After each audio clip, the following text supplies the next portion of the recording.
Let's now cut across to the World Health Organization briefing on the COVID-19 pandemic with, of course, a special focus on the new variant Omicron. Solve every problem, but it will provide the overarching framework to foster greater international cooperation and provide a platform for strengthening global health security.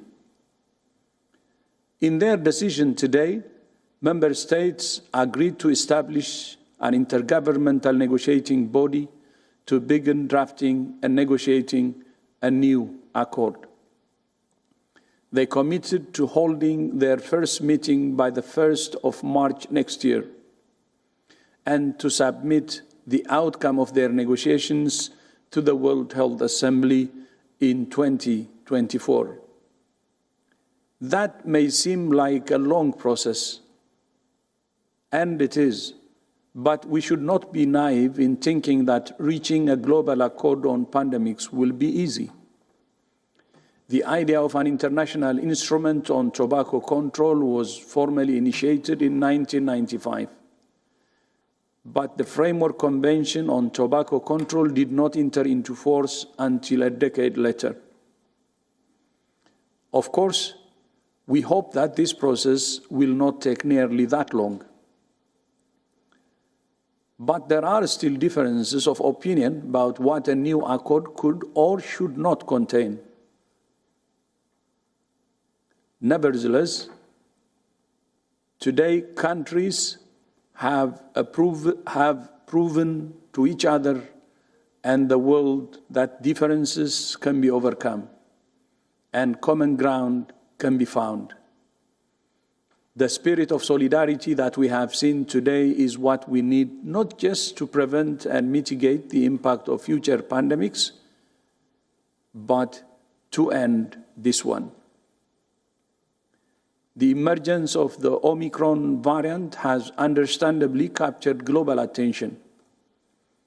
At least 23 countries from 5 of 6 WHO regions have now reported cases of Omicron, and we expect that number to grow.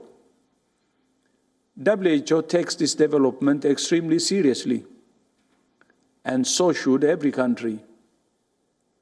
But it should not surprise us.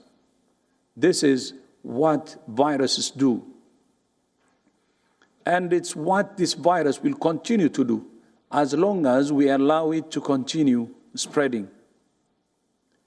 We're learning more all the time about Omicron, but there is still more to learn about its effect on transmission, severity of disease, and the effectiveness of tests, therapeutics, and vaccines.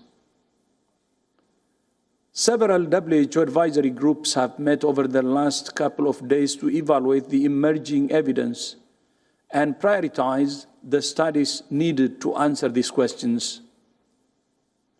I thank Botswana and South Africa for detecting, sequencing, and reporting this variant so rapidly.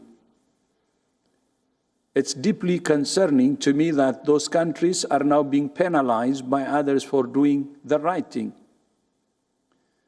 We call on all countries to take rational, proportional risk reduction measures in keeping with international health regulations.